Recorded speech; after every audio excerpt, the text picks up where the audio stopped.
पितृदेवो नमः। ओम मातृदेवो नमः।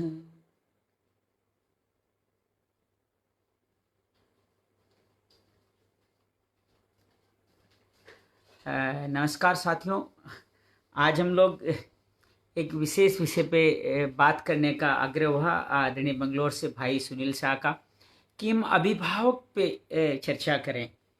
तो हम अभिभावक पे चर्चा दो भागों में करेंगे। हम लोग एक में हम लोग पहले ये चर्चा करेंगे कि अपने माता पिता के साथ हम किस तरह का हमारा संपर्क है, हमारा किस तरह का व्यवहार है, क्या कहना चाहिए, क्या करना चाहिए।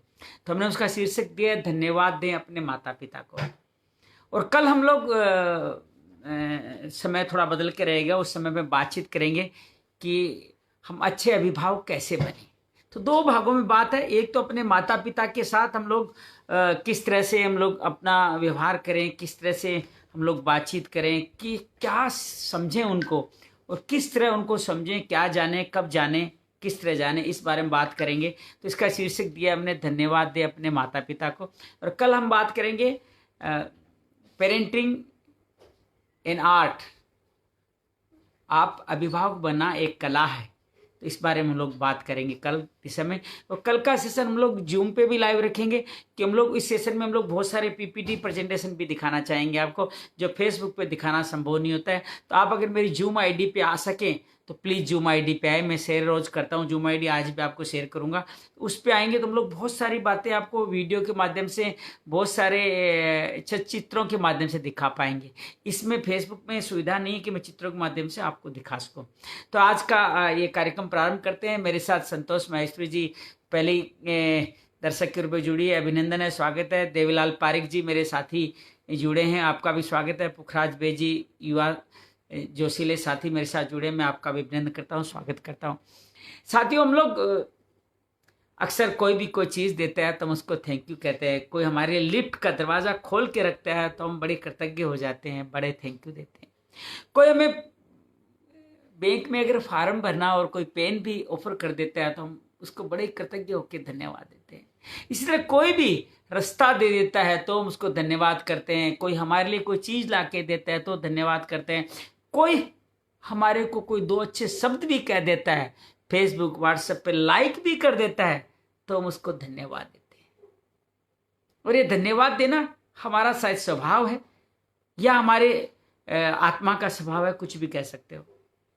लेकिन ये धन्यवाद देने का स्वभाव अगर इन छोटी छोटी चीजों पे हमारा है, पेन पाने में, कोई रास्ता दे दे, कोई लिफ्ट का दरवाजा खुला रख ले, कोई हमारा इंतजार कर ले, कोई हमें लिफ्ट दे दे, अगर इन सब चीजों में धन्यवाद देना हमारी सभ्यता है, छोटी छोटी चीजों में जो कार्य मुझे लगता है धन्यवाद देने वालों को भी याद रहते हैं और आप धन्यवाद जो लेने वाले हैं उनको भी शायद विशेष को याद नहीं रहता है, फिर भी उन बातों के लिए बार बार धन्यवाद करते हैं।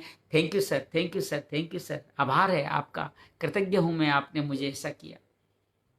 क्या हमने कभी सोचा है कि हम जिन के कारण हम इस धरती पे आए, जब हम बिल्कुल असहाय थे, जिन्होंने हमारी सहायता करी, उनको हम लोगों ने कब अंतिम बार धन्यवाद दिया था। साथियों, बड़ा चिंतन का विषय है।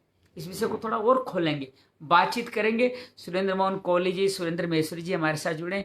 एक संवेदनशील विषय है। हम सब माता पिता हैं, अभिभावक हैं और हम सब संतान भी हैं। तो यह आज का कार्यक्रम सब संतानों के लिए है कि संतान किस तरह से अपने माता पिता के साथ जीवन जिए। और ये मुझे प्रेरणा मिली इस कार्यक्रम करने की, बल्कि ये कॉन्सेप्ट ही मेरा अपना नहीं है। भाविन शाह गुजरात के एक बहुत अच्छे मोटिवेटर हैं, उनका ये विशेष सब्जेक्ट है जिस पे अनेक आप क्लासेस करते रहते हैं। और वहीं से उन्होंने एक शीर्षक दिया धन्यवाद दे अपने माता पिता को। उस जो वो कार्यक्रम करते हैं इतने सिद्धस्त तरीके से करते हैं कि हजारों लोग आते हैं और रोते हुए वहाँ से जाते हैं। उनको एहसास होता है उस एक कार्यक्रम से उनका विचारों का, मन का कायाकल्प होता है और वो लोग महसूस करते हैं कि ये कितना महत्वपूर्ण है अपने माता पिता को धन्यवाद देना।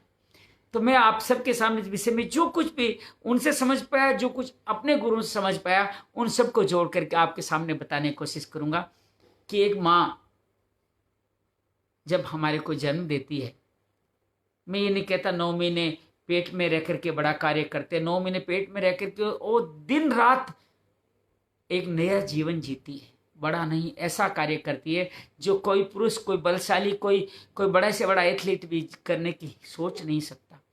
9 महीने इतने बड़े वजन को साथ ले से घूमना, कभी अपने पीठ पे 1 किलो वजन बांध करके, अपनी पीठ पे 1 किलो वजन एक्स्ट्रा डाल करके एक दिन भी घूम के देखना आपको कैसा लगता है। और आप अगर 5 किलो 4 किलो वजन पूरे 9 महीने डाल के घूमते हो तो आप सोचो उनका कितना बड़ा हमारे प्रति कार्य है, वो कितना बड़ा कार्य कर रहे हैं। ये तो वजन साथ लेके घूमने का, उस दौरान अपने जीवन को बार बार वो हंस नहीं सकते, बात नहीं कर सकते, हर चीज खा नहीं सकते, कोई कपड़े नहीं पहन सकते।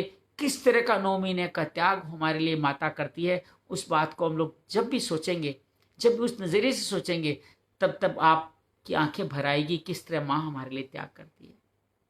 तो 9 महीने के दौरान अपनी शारीरिक पीड़ाओं को भुगतते हुए, अपनी मानसिक असंतुलन को संभालते हुए वो जब बच्चे को जन्म देती है तो कहते हैं कि एक साथ 100 हड्डियों को टूटने का जितना दर्द होता होगा उतना एक डिलीवरी करने में, अर्थात एक संतान को पृथ्वी लाने में एक माँ को होता है। फिर भी माँ उस दर्द को हंसते हंसते सह जाती है। ज्यों ही बच्चा उसकी गोद में आता है तो वो सारे दर्द, 9 महीने के दर्द, ये सारे दर्द सब भूल जाती है, क्योंकि वो आपकी सूरत देखना चाहती है, आपकी शक्ल देख करके अपने आप को धन्य मान लेती है। साथियों, मैं आपके सामने खाली इसी बात को बार बार आपसे अर्ज करना चाहता हूं कि अभिभावक, माता पिता का दर्जा किस तरह का है। और बात यहीं पे नहीं समाप्त होती साहब। जब माँ का बच्चा उत्पन्न बेटा पैदा हो जाता है, उसके बाद में जब तक वो बोल नहीं सकता, अपनी बातें कह नहीं सकता, अपने पैरों पे चल नहीं सकता, तब तक उसकी सारी जरूरतें इशारे समझ करके वो पूरी करती है। कहते हैं ना, खुद गीले में सोती है, खुद आपको सूखे में सुलाती है, आपके लिए हर कार्य करती है, हर एक से लड़ लेती है। और ऐसे सी माँ है जिनके पास जीवन जीने के साधन भी नहीं थे, तो उन्होंने अपने बच्चों के लिए वो साधन जुटाने के लिए अपने सारे सुख सुविधा से लेकर के अनेक अनेक परिश्रम करके उसको पाला। वो माँ का, उसका जितना गुणगान किया गया ग्रंथों में, उन बातों को हम जितना कह पाए उतना छोटा है, क्योंकि माँ वो शख्सियत होती है, वो हस्ती होती है जिसका ऋण हम कभी भी जीवन भर चुका नहीं सकते। कि माँ तो कहते हैं कि माँ के पास जाके रोना नहीं चाहिए, जहाँ नमी होती है वहाँ रोना नहीं चाहिए। अर्थात उनके पास जाकर के तो आप रो भी नहीं सकते, क्योंकि वो आपको देखते ही खुद रो पड़ेगी। वो एक और शायर कहता है कि मैं जब परदेश में होता हूँ तो भी मैं सुकून से रहता हूँ, क्योंकि मेरी माँ की दुआएं मेरे साथ रहती है। तो आज जीवन में हम जो कुछ भी बन पाए उसके पीछे उस माँ का बहुत बड़ा हाथ है। हमारे भी सीपी कुमार जी, सौरभ गोलचा जी, विक्रम राठे जी, भारतेंदु, बसंत ढाका चौधरी जुड़े हैं, आपका भी मैं अभिनंदन करता हूँ, स्वागत करता हूँ।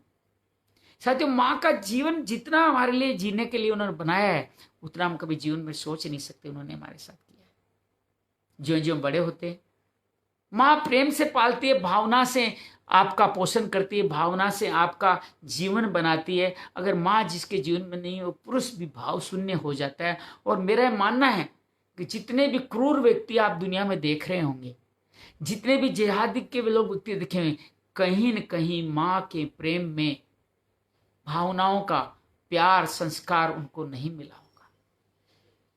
तो उनके माध्यम से हम भावुक बनते हैं, हम प्रेम में बनते हैं, दुनिया को प्रेम करना सीखते हैं। और सच तो है कि माँ के इस स्नेह प्रेम संस्कार से ही दुनिया चलती है साहब। ये दुनिया प्रेम से चलती है, ये दुनिया झगड़े से नहीं चलती, शिकायतों से नहीं चलती, विरोध से नहीं चलती। ये सिर्फ त्याग से चलती है, जो माँ हमें अपने जीवन को जीते जीते, हमारे साथ व्यवहार करते करते हमें सिखा देती है। थोड़े बड़े होते हैं, जीवन में दूसरे गुरु का, कहते हैं प्रथम गुरु माँ है, जो हमारे लिए सब कुछ करती है। हम जब कुछ बोल भी नहीं सकते तभी हमारी भाषा समझ के हमें सब कुछ समझाती है। तो जो ही बड़े होते हैं, दूसरे गुरु से हमारा परिचय होता है, वो पिता। और पिता के साथ हमारा रिश्ता, विशेष तौर से पुरुषों का या बच्चों का या लड़कों का रिश्ता कोई आसान नहीं होता। मेरा अपना जीवन भी कुछ इसी तरह बीता। मैं अपनी माँ के बहुत नज़दीक था, उनके लिए मैं कुछ भी कर सकता था, वो मेरे लिए कुछ भी कर सकती थी। मुझे लगता था मेरा एक स्नेह स्रोत है, सब कुछ है। मेरे पिताजी ने जिंदगी में इतनी जीरो से लेकर के हीरो बनने की एक बड़ी यात्रा तय करी। उनके माता पिता की बचपन में ही डेथ हो गई थी।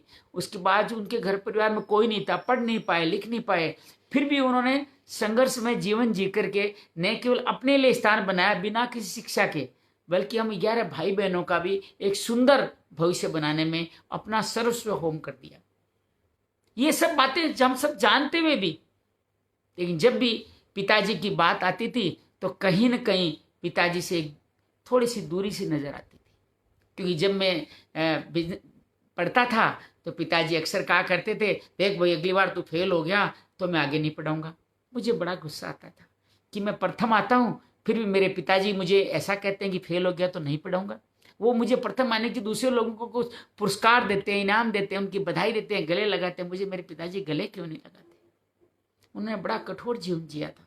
उनके माता पिता को उन्होंने कभी देखा नहीं था। शायद वो इस वजह से इन बातों को जानते भी नहीं थे, लेकिन वो ये जरूर कहते क्योंकि उनको हमें पढ़ाने में जो व्यय खर्च होता था, उस खर्च से वो अपने जीवन के कई अन्य साधन अपने लिए जुटा सकते थे। इसलिए बार बार हमें सचेत जरूर करते रहते थे। ऐसे जब व्यवसाय करने लगे तो बहुत एक सीमित राशि उन्होंने दी कि भाई ये सीमित राशि मेरे जीवन भर के लिए मैं तुम्हें दे रहा हूँ, लेकिन इसको कुछ तकलीफ नहीं होनी चाहिए, सीमित राशि मेरी वापस आनी चाहिए, मुझे इसका महीने के महीने इसका ब्याज भी मिलना चाहिए। ऐसा कठोर। और जब भी हम लोग बिजनेस करने जाते हैं, हमारे को घर पे कभी आते हैं तो कहते हैं तुम कब जा रहे हो, कल जाना ना जाओ। ट्रेन होने से पहले ही बिस्तर बांध के रख देते, देखो तुम्हारी ट्रेन नहीं छूट जाए, देखो बिजनेस के जाओ, यहाँ क्यों बैठे हो। तात्पर्य यह था कि उन्होंने इस तरह से संघर्ष के क्षण हमारे को बार बार देते गए और हमें हमारे लिए वो बुरे बनते गए। हमें वो अच्छे नहीं लगते थे, हमें बुरे लगते थे, क्योंकि हमारे पिताजी हमारे को संघर्ष करने के लिए बार बार प्रेरित करते थे, हमें कठोर जीवन जीने की बात कहते थे। और इस तरह से उनके साथ कभी ऐसा रिश्ता नहीं बन पाया जिसके साथ मिलकर के मैं कहूँ कि मैं अपने पिताजी के गले लग जाऊं या पिताजी को प्रेम कर लूं। आज वो इस दुनिया में नहीं है। और विश्वास कीजिएगा, आज जब मैं खुद 2 बच्चों को, 2 लड़कों का पिता हूं, तो मैं अपनी माँ से भी ज़्यादा अपने पिता को याद करता हूँ कि पिता ने अगर मुझे संघर्ष के क्षण नहीं दिए होते, उस टाइम कठोर होकर के मेरे मन में एक बुरी जगह बना करके भी मेरे भले के लिए जो जो कार्य कर सकते थे उन्होंने करने का जो मौका मुझे दिया, उनके माध्यम से मैं जीवन में आज कुछ भी बन पाया तो बन पाया। हाँ, माँ का प्रेम स्नेह ने मुझे सेवा करने के भाव दिए, तो जीवन में सामर्थ्य जो मिला, चाहे वो आपके साथ बात करने का सामर्थ्य हो या अपने अर्जित तन मन धन से कुछ समाज की सेवा करने का, वो सामर्थ्य मुझे पिताजी के संघर्ष से मिला। आज मुझे अपने संतान में और समाज में जहाँ का भी थोड़ा बहुत सम्मान उपलब्ध है, वो कहीं न कहीं पिताजी के उन सुदृढ़ संघर्षमय संस्कारों की वजह से मिला। और इस वजह से पिताजी अपने जीवित रहते अपने पुत्रों से हमेशा दूर होते चले गए। शायद आप और हम भी इस स्थिति से गुजर रहे होंगे, लेकिन जिस दिन आपका हमारा बेटा पिता बनेगा, उस दिन वो समझ जाएगा कि पिता क्या होता है। उस दिन समझेगा कि पिता संघर्ष करने को मुझे नहीं कहता तो आज मैं इस जगह नहीं पहुंचता।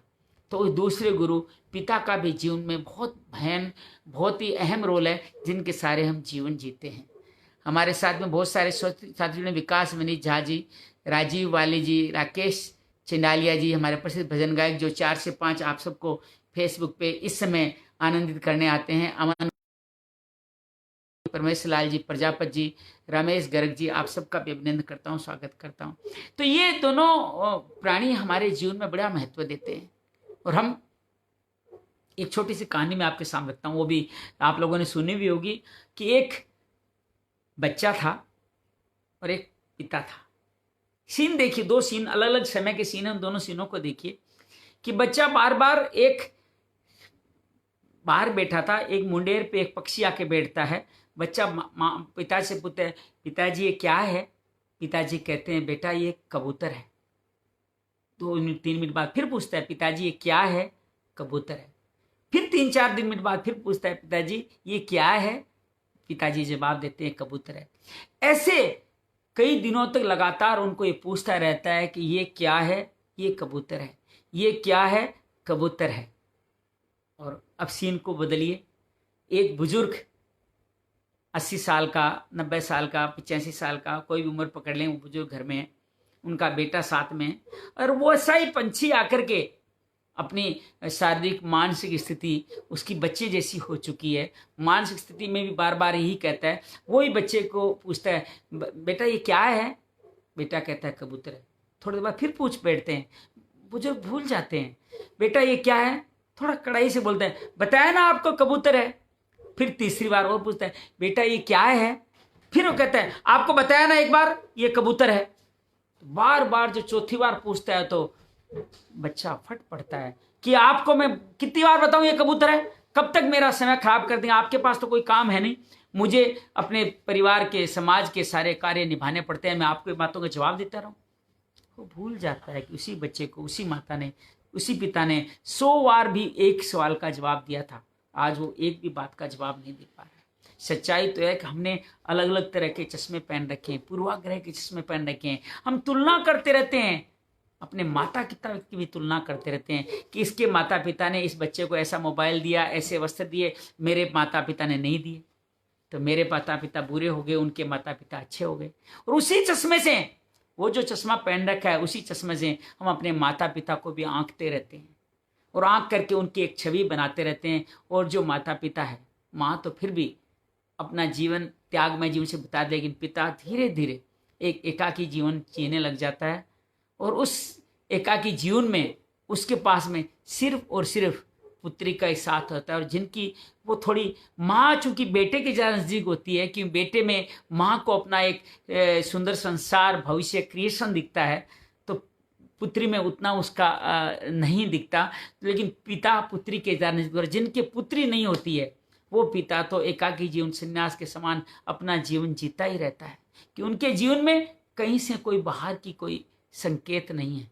वो एकाकी जीवन उसी तरह से जीता था जैसे हम लोग कभी कभार पितृ दिवस के अवसर पर उनको थैंक यू भेज देते हैं या आभार कर देते हैं, या पैतृक मास हमारा एक माना जाता है, पितृ दिवस माना जाता है, जो भी आने वाला है जिसके दौरान हम अपने पितरों को याद करते हैं, बस उसी समय वो याद करने लायक रह जाता है और अपना इस एकाकी जीवन सन्यासी की तरह जीता रहता है, क्योंकि उसने आपको संघर्ष में जीवन देने की गलती की थी, आप उसको कभी अपना नहीं सके।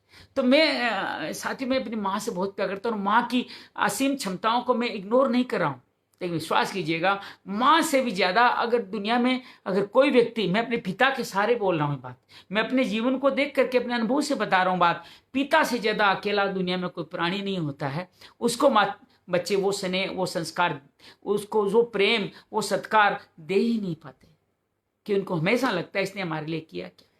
क्यों, जब भी उनके संघर्ष के लिए जो कुछ भी कहेगा उन बच्चों को बुरा लगेगा, उनको लगेगा कि ये हमारी क्षमताओं को कम आंक रहा है। और इस तरह हमेशा पिता, हमेशा इस अकेलेपन का जो विष है वो हमेशा पिता ही रहता है, इसी तरह उसका जीवन चलता रहता है। ये माता पिता हमारे जीवन में इतनी सारी खुशियां लेके आते हैं, हमारे जीवन को इतना सारा आगे बढ़ाते हैं।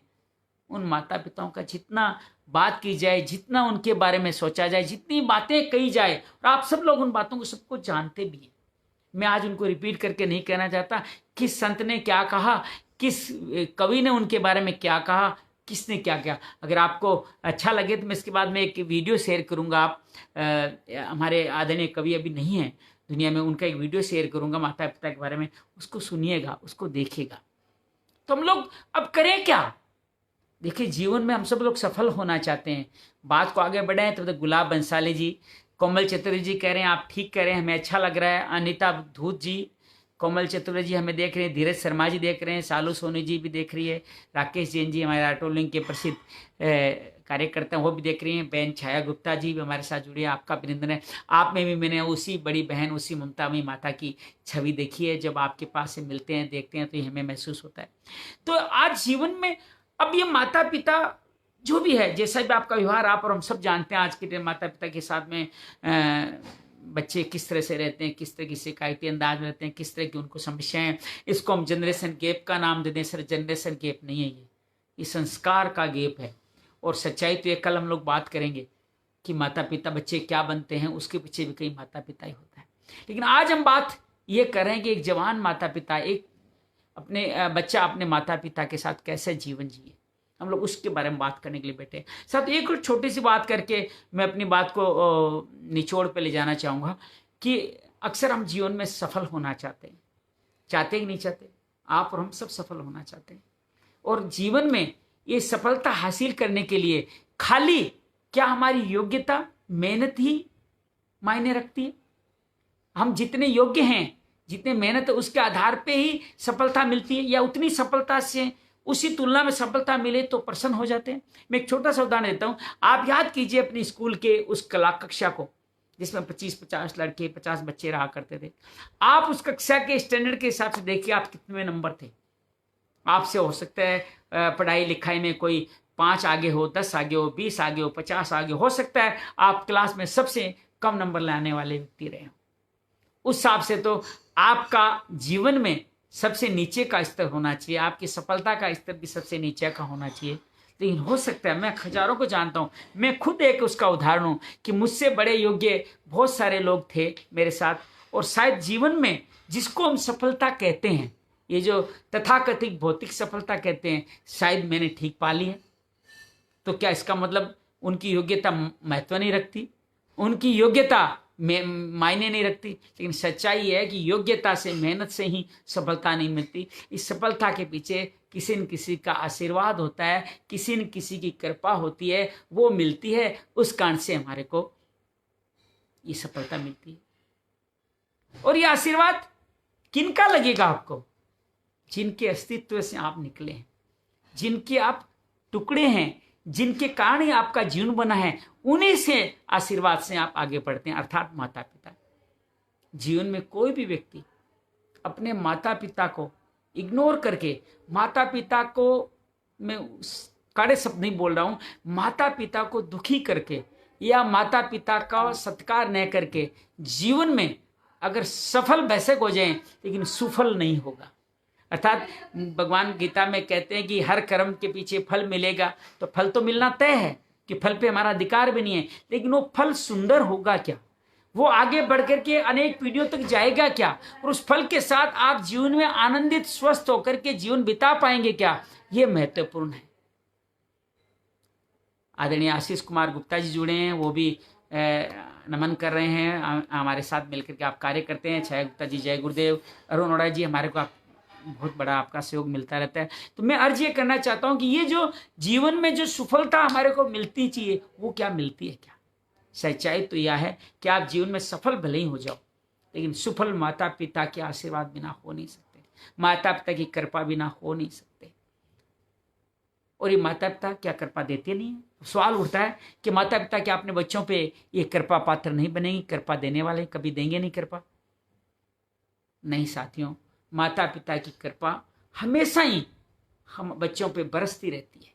वो हमेशा ही अपने बच्चों को आशीर्वाद की मुद्रा में ही रहते हैं, कि प्रकृति, माता पिता और ईश्वर को भगवान ने ऐसा बनाया ही नहीं, सिस्टम ने ऐसा बनाया ही नहीं, ऐसा बनाया नहीं कि उनको, वो अपने बच्चों को या किसी को कृपा न दे।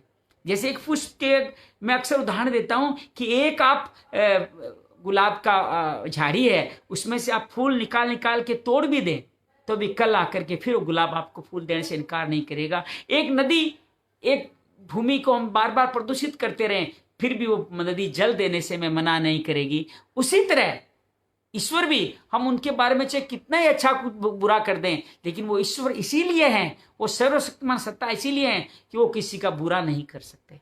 वो कर सकते हैं तो सबका भला ही कर सकते हैं। तो सौरभ गोलचा जी के दुनिया में दो ही सत्य ज्योतिषी, मन की बात समझने वाली माँ और भविष्य को पहचानने वाला पिता। जी हाँ सौरभ जी, हम इसी के बारे में बार बार बात करते हैं। छाया गुप्ता जी को भी हमारी बातें अच्छी लगती है, मैं धन्यवाद करता हूँ, क्योंकि आप स्वयं अच्छे हैं इसलिए अच्छी लगती है। सुशील गुलगुलिया जी हमारे बात करते हैं। तो मैं कह रहा था कि कृपा बच्चों, जब माता पिता दे रहे हैं कृपा, तो बच्चों को लगती क्यों नहीं है? वो सफल भी कई बार नहीं हो पाते, सफल तो बहुत बार नहीं हो पाते। क्यों नहीं मिल पाती? कारण यह है कि हमने अपनी कृपा जो बरस रही है, तो हमने अपना बर्तन उल्टा कर रखा है। कहते हैं कि बारिश में उतना ही पानी आपके बर्तन में आएगा जितना बड़ा बर्तन होगा, और बर्तन आपका सीधा रखा होगा। दो ही बर्तनों में पानी आता है, जो बर्तन सीधा रखा हो और बड़ा बर्तन हो तो बड़ा पानी, छोटा बर्तन हो तो छोटा पानी। उसी तरह जब माता पिता की कृपा बरसती है तो बच्चों को ये कृपा लगती क्यों नहीं है? उसके पीछे भी एक ही कारण है कि हम हमारा बर्तन सीधा नहीं रखते, हम हमारा बर्तन बड़ा नहीं करते। हमें कृपा लगती है तो सीमित मात्रा में लगती है, या किनारे किनारे पे ही लग करके रह जाती है, जिससे हम सफल तो हो जाते हैं। और सफलता तो बहुत सारे साधनों से पाई जा सकती है साहब। सफल तो हिटलर भी था, और सफल तो और अनेक अनेक तानाशाह भी सफल थे, और किसी भी तरह के पैसे कमा के, किसी भी जरिए से पैसा कमा के रहने वाले भी सफल कहे जा सकते हैं। लेकिन क्या वो सफल है? क्या उनका पैसा उनकी संतानों, देश, समाज और विश्व के लिए काम आ रहा है क्या? ये देखने वाली बातें हैं, ये सोचने वाली बातें हैं। तो ये जो माँ का, जो पिताजी की जो कृपा बरसती है, ये हमारा बर्तन उल्टा है, उसको सीधा कैसे करें? आदरणीय हमारे पूर्व सांसद आदरणीय महेश गिरी जी ने बहुत सुंदर बात की थी, मैं कभी भूलता नहीं उनकी बात। कोई बात पता नहीं, बहुत सारी चीज मुझे याद नहीं रहती, लेकिन ये बात मैं कभी भूलता नहीं। वो कहते हैं कि अपना ये बर्तन सीधा करने का एक ही तरीका है कि हम लोग कृतज्ञता जीवन में अपनाएं, ग्रेटिट्यूड को अपने जीवन का मूल मंत्र बनाएं। हम लोग धन्यवाद करना सीखें। जब जब भी हम धन्यवाद करेंगे, चाहे माता पिता हो, ईश्वर को हो, प्रकृति का हो, तब तब हमारे जीवन में कृपा अपने आप बरसेगी। ये जो कोरोना वायरस हमारे और आज सबके बीच में जो भय बन के छाया हुआ है, ये भी कहीं न कहीं ये धन्यवाद न देने का नतीजा है, प्रकृति को धन्यवाद न देने का नतीजा है, प्रकृति के साथ गलत व्यवहार का नतीजा है। अब प्रकृति और माता पिता को आप एक ही समझ के बात कर सकते हो। हमने पोल्यूशन से, अस्वच्छता से, अनेक ऐसे कार्य करके जो हमारे को नेचुरल नहीं थे, जो हमें नहीं करने चाहिए थे, चाहे मांसाहार का सेवन हो, चाहे अप्राकृतिक भोजनों का सेवन हो, या अप्राकृतिक कृत्यों का जीवन में लाना हो, सोचना हो, विचारना हो, मानव के विनाश के लिए अपनी सोच को बनाए रखना भी कहीं न कहीं अप्राकृतिक विचार है। उसी का आज प्रकोप है कि आज हम कोरोना जैसी ऐसी मरीज झड़ रहे हैं, जिसके अंदर आज हमारे सारे बाहर निकलने के, भाग दौड़ के, हर वक्त हमारा शरीर नहीं मन भी भागता दौड़ता रहता था। पूरा विश्व आज स्तब्ध है, सारी सफलताएं, सारे कार्य सब ढके रह गए हैं। प्रकृति की कृपा जब हम ले नहीं पा रहे थे, तो प्रकृति का ये संतुलन बिगड़ा और हमारे पर एक कृपा आनी बिल्कुल बंद हो गई। तो आज वो कोरोना, लेकिन मैं तो आज भी मानता हूँ कि कोरोना भी कहीं न कहीं एक कृपा है।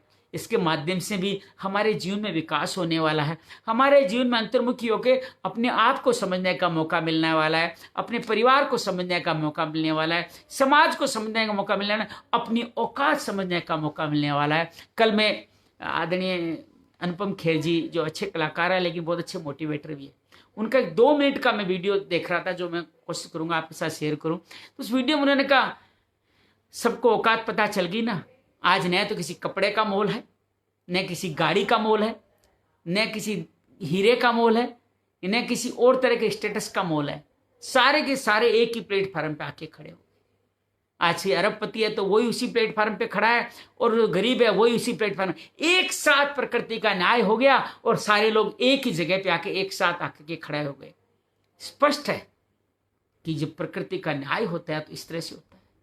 इसी तरह जब ईश्वर का न्याय होता है तो इसी तरह से ईश्वर का न्याय होने वाला है। जब भी हम ईश्वर की कृपा को नहीं समझेंगे, जब भी हम कृतज्ञ होना बंद करेंगे, अब मंदिरों में जाकर के जिस तरह के से हम बार्गेनिंग करते हैं, भगवान मुझे ये देना, मुझे ये देना, भिखारी की तरह मांगते ही रहते हैं, जबकि वो सबका बराबर ख्याल रखता है। फिर भी हम लोग उससे दूसरे से आगे निकल जाएं इस लालसा में, मुझे ये दे दीजिए, मुझे नंबर दे दीजिए, मुझे ये गाड़ी दे दीजिए, बंगला दे दीजिए, और साथ में बार्गेनिंग करने का व्यवसाय भी करते हैं। और उसको कहते तुम ये दे दोगे तो मैं तुम्हें इतना प्रसाद चढ़ाऊंगा, ये दे दोगे तो मैं इतना दान करूंगा, ये दे दोगे तो मैं इतना चढ़ावा चढ़ाऊंगा। और जब उतना नहीं मिलता तो या तुम चढ़ाते नहीं है, या कम मिलता है तो उसकी राशि कम कर देगा। भाई तुमने 98% का कहा था, 95% आए हैं, तो मैं 100 मणि तो नहीं करूंगा, आपको मैं 11 किलो चढ़ा देता हूँ। तो ये सौदेबाजी, बार्गेनिंग जो हम जाकर के मंदिर में करते हैं, ये तो कहीं से धन्यवाद देना तो नहीं है। तो ये जो बार बार जो हम सौदेबाजी करते हैं, ऐसी सौदेबाजी प्रकृति के साथ, ईश्वर के साथ जब करते करते उसकी कृपा से दूर होते चले जाते हैं। हम मंदिर जाएं, रोज धन्यवाद करने जाएं, सुबह उठ करके सूर्य को नमन करके सूर्य का धन्यवाद करो ना, मुझे आपने एक और जीवन दिया, आप उदार भाव से इतनी सारी हमारे को ऊर्जा दे रहे हो, आपसे हमारी फसलें होती है, आपसे हमारे को जल मिलता है, आपसे हमारा भाजन बस पचता है, आपके सारे हम जीवन जी रहे हैं, लेकिन हम वो भी नहीं कर पाते। सूर्य को धन्यवाद देने की परंपरा छोड़ दी, प्रकृति को धन्यवाद देने की परंपरा छोड़ दी, मंदिरों में जाकर के धन्यवाद देने की परंपरा छोड़ दी, और हम माता पिता को तो और भी उससे नीचे लेके चले गए। उनसे तो धन्यवाद नहीं, शिकायतों का भंडारा खोल के छोड़ दिया। हर वक्त उनसे हमें कुछ ना कुछ शिकायत ही रहती है। आपने हमें ये कह दिया, आपने हमें समझा ही नहीं, आपने हमें दिया क्या है, आपने हमें हमारे लिए किया क्या है। ये डायलॉग बड़ा दर्द देता है। हो सकता है हम सब ने बोला हो, मैंने भी बोला हो, लेकिन आज पिता बन करके मैं इस बात को अनुभव करता हूँ। जब कोई बच्चा ये कहता है कि आपने हमारे लिए किया है क्या है, आपने हमें दिया है क्या है, तो विश्वास कीजिए आंखों से आंसू निकलते नहीं हैं और अंदर का खून पानी बनने का कार्य जरूर प्रारंभ हो जाता है, क्योंकि फिर वो आंसू अंदर ही अंदर बहते हैं। तो आज अगर सफलता से अगर सफल होना चाहते हैं तो एक ही मूल मंत्र है, धन्यवाद दें अपने माता पिता। फिर मैं अपनी प्रारंभ की बात बताना चाहता हूं कि हम छोटी छोटी बातों पे हर एक को धन्यवाद करते हैं। हम छोटी छोटी बातों पे हर एक को धन्यवाद, चाहे छोटी छोटी चीज कोई दे उसको भी हम धन्यवाद करते हैं। तो जन्म देने वाले, जीवन में अपना सर्वस्व हमारे लिए समर्पित करने वाले माता पिता को कब धन्यवाद दें? याद कीजिए, मैं आप सबके सामने सवाल पूछता हूं, आपने अंतिम बार अपने माता पिता को धन्यवाद कब किया था? अपनी छाती पे निगाह रख के बात कीजिए कि आपने अपने माता, लिटरली शब्दों से जाकर के हमें धन्यवाद कब किया था? कब जाके माता पिता की चरणों में, उनकी गोदी में जाकर के बैठ करके माँ को कहा, तू माँ कितनी अच्छी है, तूने मेरे लिए कितना कुछ किया है। ये बात हम जीवन भर भी अगर कहते रहें, हर सेकंड हर पल भी कहते रहें, तो विश्वास कीजिएगा माता को कुछ फर्क पड़े ना पड़े, हमारे जीवन में नई प्रगति के, नई तरक्की के और ऐसी शाश्वत प्रगति के रास्ते खुल जाएंगे जिस प्रगति का कोई भी, जिसके अंदर कोई ठहराव नहीं हो, जिसका कोई नकारात्मक पार्ट नहीं हो। सबसे बड़ी बात, ये सारी प्रगति सफल बन के आपके आने वाली पीढ़ी में भी संस्कारित रूप से चली जाएगी। लेकिन हम याद करें, आपने कब, एक बार फिर कहता हूं, आपने कब लास्ट बार धन्यवाद किया था अपने माता पिता का? कब जाकर के माता पिता को कहा था कि आप मेरे जीवन के रोल मॉडल है, आप हैं तो मैं हूं, आप नहीं होते तो मैं कुछ नहीं होता? कब जाके उनके चरणों को हाथ लगा करके आपने ये बात कही हो? एक पिता हूं, इस बात को बहुत अच्छी तरह समझ सकता हूं कि एक पिता को अगर कोई बच्चा ये आकर के कह दे कि मैं आपका कितना धन्यवाद करूं कि आपने मेरे जीवन में हमारे लिए कुछ किया, कितना कुछ किया। विश्वास कीजिएगा मेरे मन से ऐसी दुआएं, ऐसी भावनाएं निकलेगी कि ईश्वर, इसको, मेरे बच्चे को सब कुछ मिल जाए। मैं नहीं कहता कि आप स्वर्ण कुमार बनकर के अपने माता पिता को कंधे पे लेके जाएं तीर्थ यात्रा कराने, अपने शब्दों की तीर्थ यात्रा तो करा दें। उनके शब्दों से तो उनको तीर्थ यात्रा का सुख दे दें। उनको ये तो बार बार कहते रहे, मुस्कुराते, माँ तुम कितनी अच्छी हो, मैं तुम्हारा कितना धन्यवाद करूं, तुमने मुझे कितनी मुश्किल से पाला, तुमने मुझे कितने संघर्ष के क्षण देकर इतना मजबूत बनाया, मैं आज जो कुछ भी हूं तेरे कारण हूं, इतना तो कह के देख ले। लेकिन उसके बजाय हम शब्दों के बाण चलाते हैं। तुमने मुझे दिया क्या है, आपने हमारे लिए किया ही क्या है? साथियों, ये कृपा माता पिता की जो सबसे बड़ी है, प्रकृति और ईश्वर से बड़ी है। क्यों है? कि वो आप उनके अस्तित्व के हिस्से हैं। आप विश्वास कीजिएगा, आपके माता पिता अगर खुश नहीं है, वो कुछ नहीं कहेंगे आपको, वो आपके लिए कोई बुरी भाव भी मन में नहीं लाएंगे। तो विश्वास कीजिएगा, अगर वो खुश नहीं है तो विश्वास कीजिएगा आप जीवन में सफल नहीं बन सकते। आपकी सफलता भी कहीं न कहीं अधूरी रहेगी और सफलता आने वाली पीढ़ी में हस्तांतरित नहीं होगी। और जो मोल आप यहां चुका रहे हो, वो मोल आपको अपने बच्चों के साथ उसका भुगतान करना पड़ेगा। वो एक है ना कहानी, आपने सुनी होगी, अक्सर सुनी, इसलिए मैं संक्षेप में बताता हूँ कि एक माता पिता का ऐसे ही पति पत्नी थे, ध्यान नहीं रखते थे, ख्याल नहीं करते थे, उनको अलग कमरे में बैठाते थे, उनके लिए अलग बर्तन रखते थे। तो एक दिन माता पिता की, पिताजी की जो थे, उनकी मृत्यु हो गई। तो उनका पोता जाया और वो बर्तन उठा के लाया और अपनी अलमारी में संभाल कर दिया। माँ ने पूछा, पिता ने पूछा, ये क्या कर रहा तू? ये पिताजी चले गए, बर्तन तो ऐसे ही बहुत गंदा है, इसको तो फेंकना था। कहने नहीं, मैंने संभाल के रखा है, क्यों जब आप बड़े होंगे मेरे को नया बर्तन नहीं डालना पड़ेगा, इसी बर्तन में आपको खाना खिलाऊंगा। ये सब कुछ भी हमारे साथ घट सकता है, घटने वाला है, अगर हमने अपने माता पिता को सम्मान संस्कार देना शुरू नहीं किया। तो हमारा बच्चा भी ये देख रहा है हम माता पिता के साथ कैसा व्यवहार कर रहे हैं। और बच्चे 3 ही चीजों से सीखते हैं। कल हम इस क्लास पे और विशेष बात करेंगे। अपने माता पिता से, अपने माता पिता से, अपने माता पिता से। तो उनके अंदर संस्कार नहीं जाएंगे तो आपकी सफलता भी तो अधूरी रह जाएगी साहब। आपने अगर माता पिता को कहा तुमने मुझे दिया क्या है, तो आपका बेटा तो उससे ज्यादा आपको दुत्कारने की ताकत रखेगा। तो विश्वास कीजिएगा, जो हम कुछ आज कर रहे हैं वही कल हमारा भविष्य बन जाने वाला है। जिस कहते हैं कि जिस पिता के साथ हम नफरत के बीज बोते हुए, उसके संघर्ष को नहीं समझते हुए, उसके प्रति अपना दुर्भाव के भाव जी करके जीवन जीते रहे, एक दिन हमारा भी वही भविष्य बन जाने वाला है। हमारे ही बच्चों के द्वारा हमें वही अनुभव होने वाला है जो उनके साथ हो रहा है। पवन डागा जी, राकेश जैन जी, संजीव जोहरी जी हमारे साथ जुड़े हैं, आपका भी मैं अभिनंदन करता हूँ, स्वागत करता हूँ। तो एक ही फार्मूला है जीवन में सफल होने का, जीवन में अपनी सफलता को शाश्वत रखने का, अपने संस्कार को आगे ट्रांसफर करने का, ताकि आपके बच्चों के द्वारा भी आपको ये गौरव मिल पाए जो आप अपने माता पिता को दे रहे हैं। आपकी सफलता भी अक्षुण्ण हो जाए, आपकी सफलता भी हमेशा के लिए शाश्वत हो जाए। मनीष गुप्ता जी हमारे साथ जुड़े हैं, आपका भी मैं अभिनंदन करता हूँ। तात्पर्य सीधा स्पष्ट है कि अपने माता पिता को धन्यवाद देना शुरू करें। आप विश्वास कीजिएगा, जिस दिन भी पहली बार आप धन्यवाद देने का नहीं, आज मैं आपको कहना चाहता हूं कि आपके माता पिता अगर आज आपके जीवन में है तो आप बहुत बड़े सौभाग्यशाली। मैं इतना सौभाग्यशाली नहीं हूं, मेरे माता पिता इस जीवन में नहीं है। मैं मुझे आज भी इस बात की सताती है कि मैं पिताजी को गले लग करके धन्यवाद नहीं कह पाया। मैं उनको नहीं कह पाया कि उन्होंने मेरे लिए क्या क्या किया। आज आपके माता पिता आपके साथ जीवित है, आपके पास समय है, उनको कह दे कि आप उनसे कितना प्यार करते हैं। विश्वास कीजिएगा, उनके उन शब्दों से, उन आशीर्वाद से आपका जीवन बन जाएगा, आपका जीवन को आगे बढ़ने का रास्ता मिल जाएगा। ये जीवन के इस मोल को समझिए, इस मोल को अपनाइए। सिर्फ जाके इतना ही तो कहना है, क्या चाहिए? जो ही माता को आप धन्यवाद कहने जाओगे वो आपको यही कहेगा, अरे नहीं बेटा कैसी बातें करता था, ये तो मेरा फर्ज था, मुझे किसी का धन्यवाद देने आया।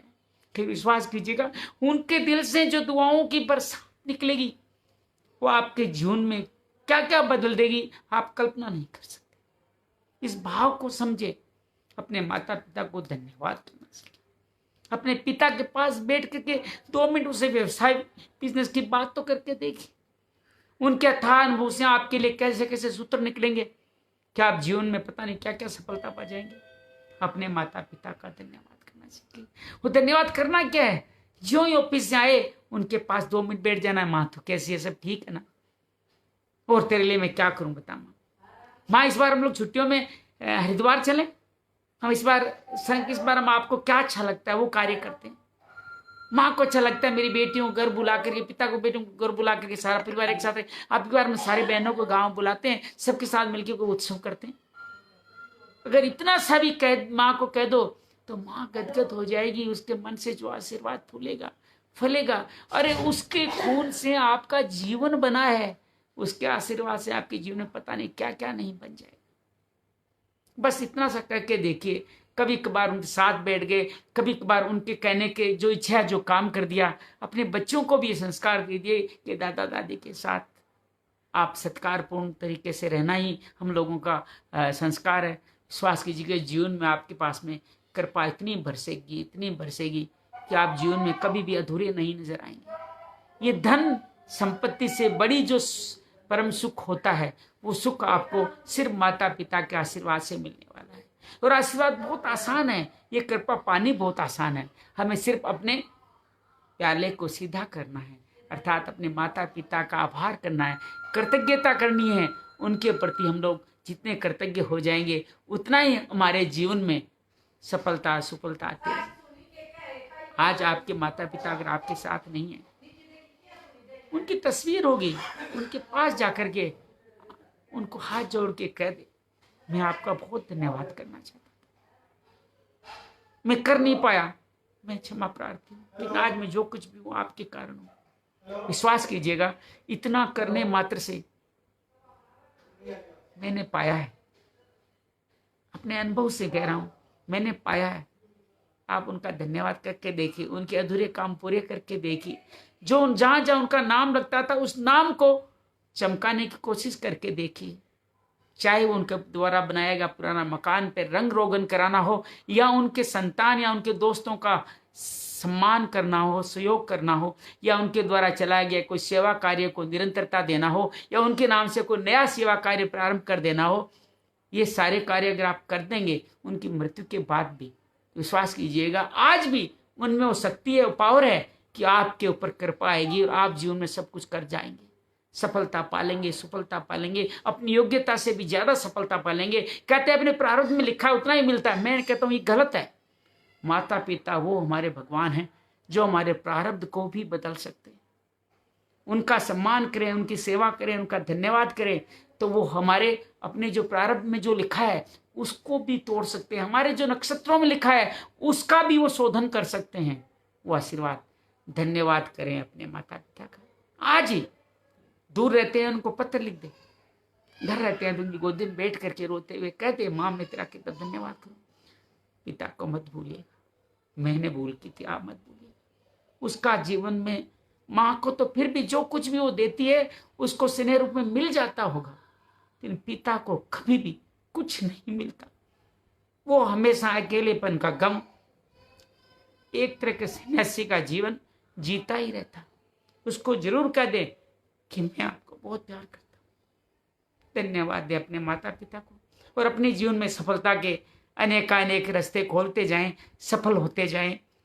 यही हमारे जीवन का एकमात्र, कोई गूढ़ गणित नहीं है, कोई बहुत बड़े श्लोक नहीं पढ़े जाएंगे, कोई बहुत बड़ी आपको पूजा पद्धति नहीं करनी पड़ेगी, बहुत सारे कोई यज्ञ संस्कार नहीं करने पड़ेंगे। आपको न प्राणायाम करना, न योग करना, न ध्यान करना, न मंत्र स्नान करना है। बस खाली अपने माता पिता को दिल से धन्यवाद कह देना है और आपके जीवन में सफलता के नए रास्ते, नए मार्ग खुलने लग जाएंगे। बस इतना ही मेरे में कहने की ताकत है और इतना ही मुझे लगता है कि कहना था कि हम लोग धन्यवाद दें अपने माता पिता को। और ये उनके लिए नहीं करना, उनको कुछ नहीं मिलने वाला आपके धन्यवाद देने से। हमारे अपने जीवन की सफलता के, सुफलता के रास्ते खुल जाए। आइए इस सफलता की इस मंजिल को, इन रास्तों को हाथ बढ़ा करके इनकी खोल दें, स्वीकार कर लें इस सफलता को और अपने जीवन का हिस्सा बना लें। हमारे जीवन की सफलता शाश्वत होगी, परमानेंट होगी। हमारे संतानों से भी हमें वही सफलता मिलने का चांस मिलेगा। आप सब ने मुझे सुना, जाना, बहुत बहुत धन्यवाद। और किसी विषय पे हमें बात करनी हो तो कृपया आप उस विषय पे बात करने के लिए अपने विषय लिख के भेजें, हम लोग उस पर बातचीत करेंगे। हम लोग कल एक विशेष समय पे इसी का दूसरा भाग करेंगे, पेरेंटिंग एक कला, कि एक माता पिता अपने बच्चों के साथ कैसे रहेंगे। बच्चों के फर्ज की बात की है तो माता पिता के फर्ज की बात भी हम लोग कल करेंगे। अगर आप जूम पे आ सकें तो बड़ा आनंद आएगा, नहीं तो फेसबुक पे हम लोग लाइव करेंगे। समय मैं आज शाम को आपको सूचित कर दूंगा। 4 तारीख से आपको शाम को 5 बजे हम लोग एक योग की और गाथा शुरू करने वाले हैं। गीता का तो हम लगभग सभी मुख्य विषयों पर बातचीत कर चुके हैं अपने आध्यात्मिक संवाद में। गीता में कोई विषय आपको अभी भी अनछुआ लगा हो या कुछ बात आप और समझना, कहना चाहते हो तो मुझे लिख के भेजें। हम गीता के विषय पे फिर दोबारा बात करेंगे। आज से हम गीता का एक दूसरा रूप है जो पातंजलि योग दर्शन, उस पर बात करना प्रारंभ करेंगे, जिसको मैं गीता का प्रायोगिक रूप देखता हूँ, जिसको मैं देखता हूँ गीता का जीवन में कैसे उतारा जाए। उसके सूत्र जिस में लिखे हुए हैं वो पातंजलि योग सूत्रा को आज प्रारंभ करने वाले हैं। तो उसके अंदर हम लोग प्रथम में ये देखेंगे कि ये वृत्तियाँ क्या है और उन वृत्तियों कौन कौन सी वृत्तियाँ होती है और उनसे कैसे पार पाया जाए, कि वृत्तियों के कारण हमें बार बार जन्म मिलने वाला है। तो आप बार बार इसमें भी गीता रामचरितमानस की झलक देखेंगे, लेकिन ये बड़ा सुंदर है। तो आज शाम को हम लोग 6 बजे इस पे कार्य करेंगे। तो उसके बाद में हम लोग आगे की बातचीत जारी रखेंगे। कल हम लोग 2 तारीख हैं, तो कल हम लोग अपना योग का कार्यक्रम वो भी 8 से 9 और 11 से 12 रखने वाले हैं। उसमें भी आप हमारे साथ लीजिए। कल रामनवमी भी है, आज उसके लिए भी आप सबको अग्रिम बधाइयाँ। नवरात्रों में आप सब ने खूब सारी तपस्या करी होगी।